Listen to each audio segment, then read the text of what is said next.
السلام عليكم حبايبي، ازيكم؟ اخباركم ايه؟ يا رب تكونوا جميعا بخير. الصلاه والسلام على سيدنا محمد واله وصحبه اجمعين. هنعمل مع بعض النهارده مربى البرتقال. ماشي.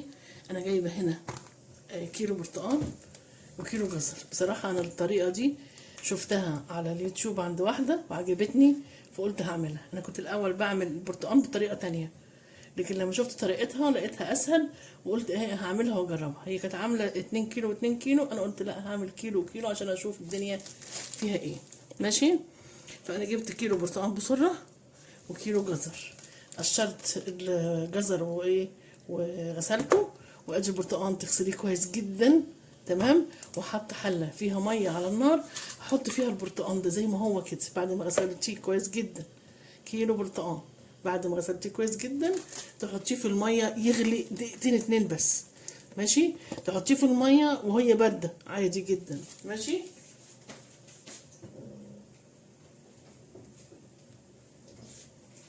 بس انا حطيته هنا في الميه عشان يغلي. وايه اجيب له بس غطا. هي فين حاجتي كلها؟ مش عارفه. اه نشغل بقى كده.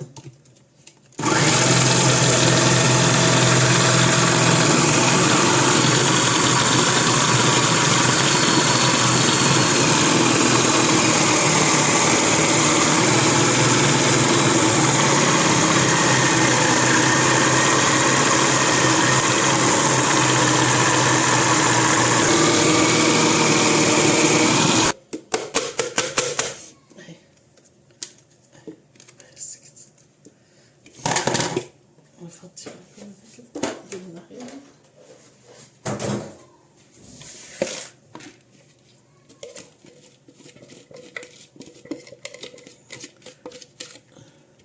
بس احنا هنحط على المقدار ده ايه اللي هي كيلو البرتقال وكيلو الجزر، هنحط عليه كيلو سكر.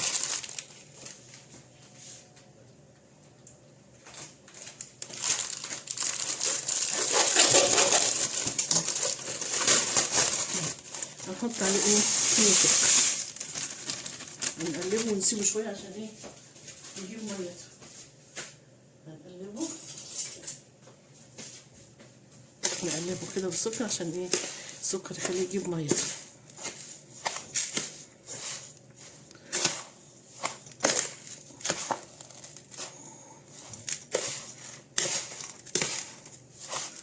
تمام كده. وهنشوف دلوقتي مع بعض البرتقال يغلي بس غلوتين كده، دقيقتين يغلي دقيقتين ونطلعه. هيتخلص من المرارة كده، يتخلص من المرارة. هي قالت كده فانا هنشوف وهنجرب.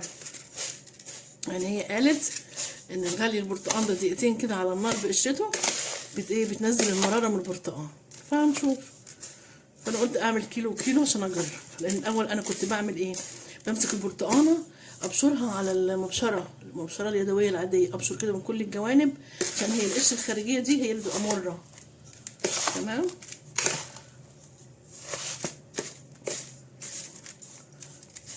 بس كده هسيبه بقى لغايه ما يغلي البرتقال، وبعدين نرجع نشوف هنعمل ايه تاني مع بعض. ماشي. ايوه حبايبي، طلعت البرتقال خلاص اهو. هما تعدي 3 دقايق من بدايه الغليان بس، وتروحي مطلعاه اهو بس يبرد بس شويه. تمام. شايفين الجزر جاب ميته ازاي؟ شايفين الميه اللي في الجزر؟ شايفينها عامله ازاي؟ جاب ميته خالص اهو. بقى عامل ازاي؟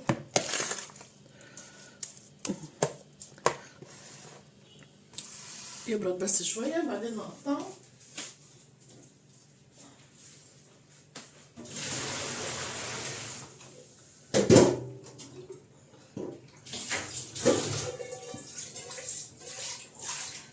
نحطوه في الكبه عشان ايه نفرمه.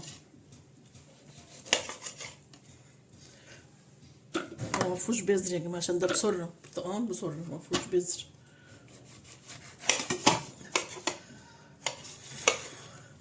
نقطعه كده نصين عشان يهدى بس. خلاص نشيل الحته دي بس كده، نقطعها كده.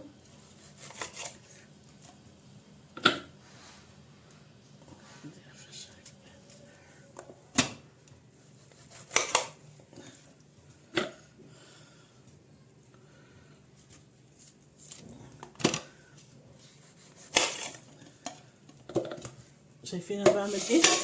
هحطه في الكبه عشان ايه؟ افرمه.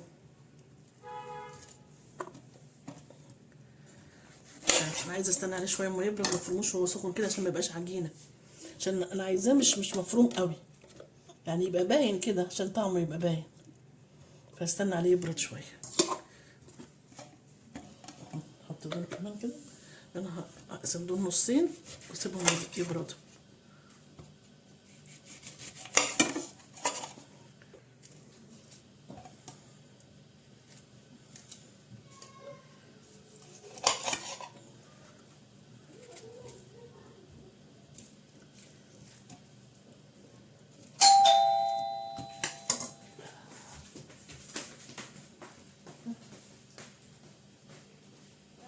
ايوه حبايبي، رجعت لكم. هنحط بقى نحط هنا البتاع ده. كده في ايه هنا؟ في حاجه مش مظبوطه.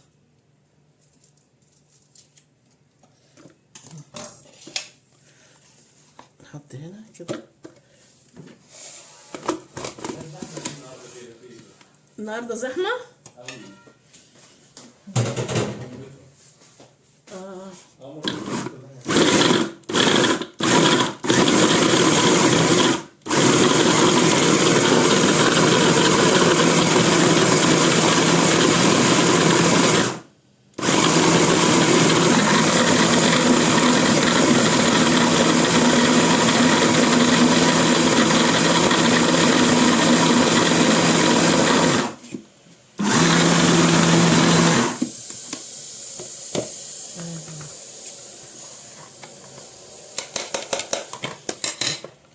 نحط كده.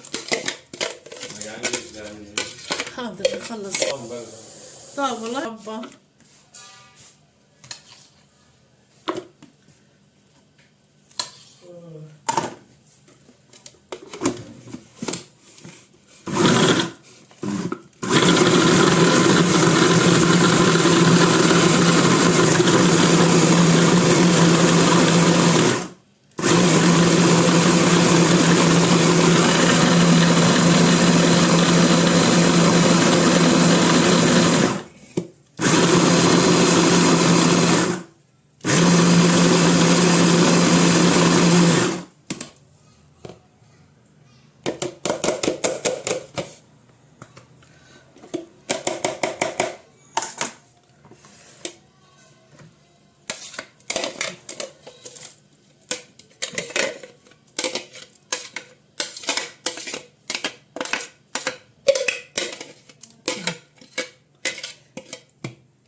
تمام. شايفين السكر خلى جاب الميه بتاعت الجزر ازاي؟ اهي مش هنحط عليه ميه ولا حاجه خالص، هو زي ما هو كده. في ايه؟ في حاجه كده شفتها اهي ايدي. خلاص هجيب الحله بقى.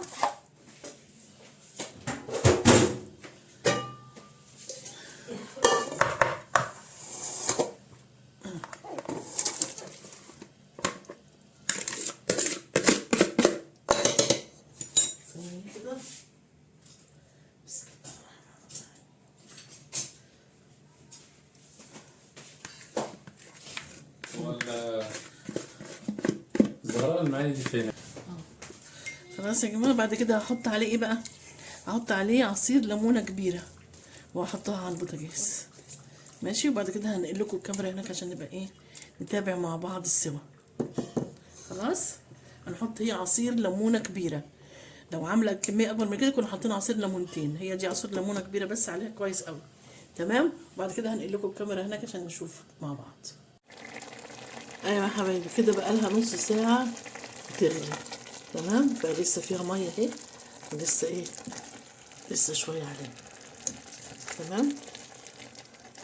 عشان تعرفوا بس شكلها دلوقتي، وبعد نص ساعه هوريها لكم تاني. تمام. خلاص بعد نص ساعه هوريها لكم تاني. ايوه يا حبايبي، بعد مرور نص ساعه كمان، يعني كده بعد مرور ساعه من بدايه غليان المربى. شايفين اهي لسه فيها اهي، شايفين عامله ازاي اهي، لسه فيها ميه. طالما بتطلع بخار يبقى لسه فيها ميه. خلاص. شايفين هي بتبقلل ازاي؟ ماشي. يعني لسه شوية كده وبعدين نبقى نطفي عليها، يعني نص ساعة بقى كده كمان. ماشي. ايوه يا حبايبي خلاص كده ايه، كده خلصت. شايفين بتبقلل لسه فيها سوائل يعني ايه، ما نشفتش عادي. شايفين شايفين عاملة ازاي؟ شايفين ولا لزقة ولا اي حاجة خالص في الحل. تمام كده. هطفي عليها بقى كده خلاص. حلو قوي استوت كده. شايفين شكلها ولونها بقى عامل ازاي؟ شايفين؟ خلاص كده هطفي عليها واسيبها بقى تبرد شويه وبعدين احطها في البرطمان. ماشي. يلا هطفي عليها بقى. يلا شويه وهرجع لكم تاني. ايوه يا حبايبي انا هعبي بقى جبت برطمان، ده كان مطرحه مربى فراوله طبعا اتغسل واتنشف كويس جدا، وهحط فيه بقى ايه مربى البرتقان بالجزر.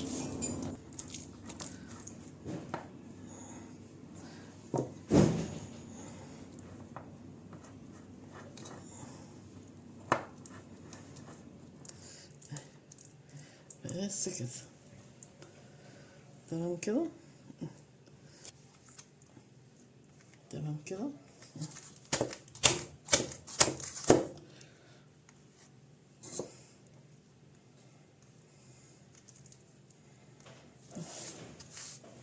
تمام كده. اللي فاضل دول بقى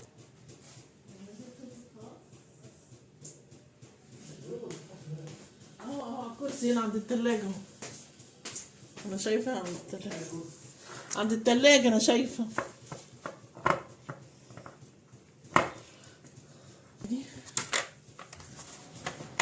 اهو العلبة دي يبردوا بس وبعدين ايه نقفلهم. ماشي. اهو خلاص كده. بس كده شايفين بسرة كيلو برتقال بسرة وكيلو جزر. تمام.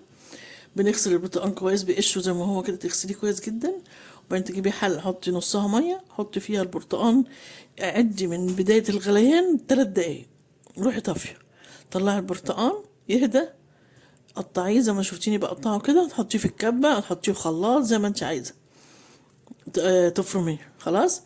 الجزر بعد ما بنغسله ونقشره ونغسله تاني، نروح ايه بشرات. ما عندكيش المبشره اللي هي بتاعت الكبه، وبشريه في المبشره العاديه خالص بتاعت البصل دي، اغسليها كويس وبشريه.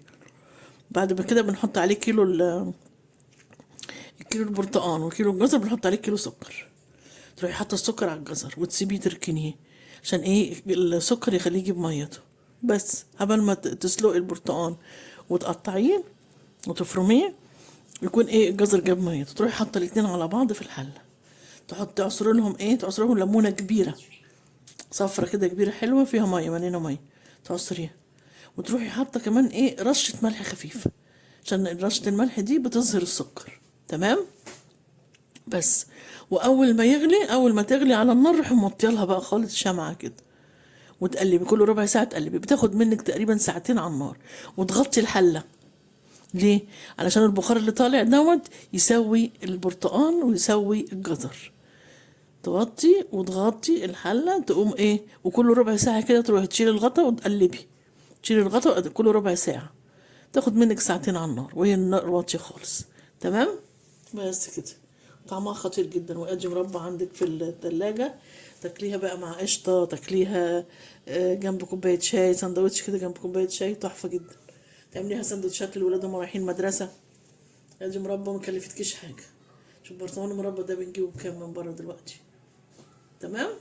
وحاجة انت عاملاها في البيت بقى من غير ولا مادة حافظة ولا حاجة، انت عاملاها في البيت ومضمونة وعارفة اللي فيه. خلاص. يلا سلام عليكم.